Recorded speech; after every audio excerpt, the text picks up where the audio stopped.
And earlier this week, the FDA announced the ban of red dye number 3, the controversial ingredient often found in drinks, candy, and cereal. I'm joined now by Dr. Tara Keck-Kester, an integrated pediatrician at Penn State Health Children's Hospital. Thank you so much for joining us, doctor. We appreciate it. Thank you for having me. Yeah, so we all know red dye. This is something that's been around for a long time. You see it in a lot of foods, as we mentioned, candy, cereal. So talk a little bit about what is the general health concern for the ban of red dye number 3? Yeah, so red dye number 3 has been around for a really long time.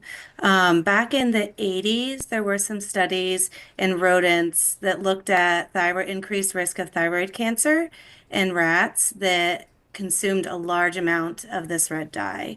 And so the concern at that time was, is this translatable to humans?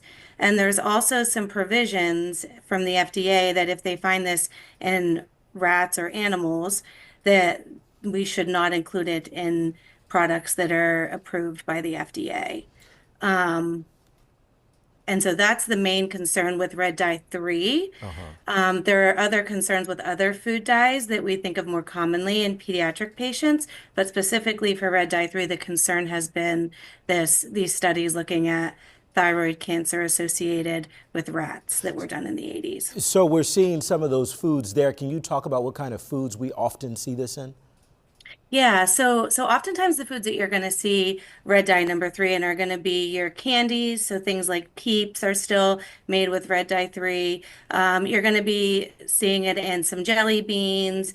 Oftentimes, the cookies that look very bright red or the icings, even in things like sausages and vegan types of bacon sometimes can have some of this red dye in it, different types of rice. So there's a lot of different foods that actually can contain red dye 3. Now, they've switched a lot of the companies already over to red dye 40. And so a lot of times you're noticing that you're not really finding the red dye 3, now you're finding the red dye 40.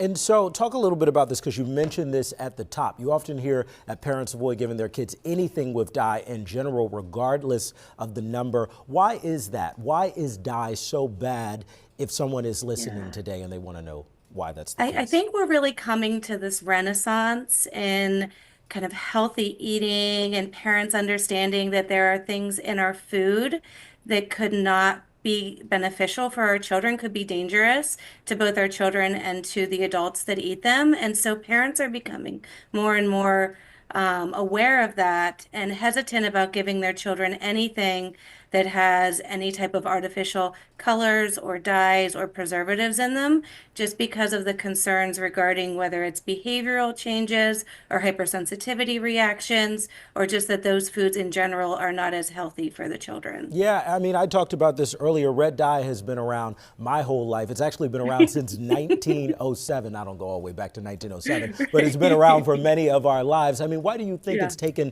so long for this to be banned? Yeah, it's hard, right? It's harder to remove something once it's approved than it is to approve it. There's a lot of regulations out there as to how we can do this. And so I'm not quite sure exactly why, when they removed it from cosmetics and from other topical medications, they didn't also remove it from foods. I'm just happy that they've made that decision, and we're kind of working towards making sure that our children are as healthy as possible and they're getting the healthiest foods possible. Dr. Tara Keck-Kester, thank you so much for joining us and giving us some insight on what's going on and moving forward. Thank you so much. Thank you.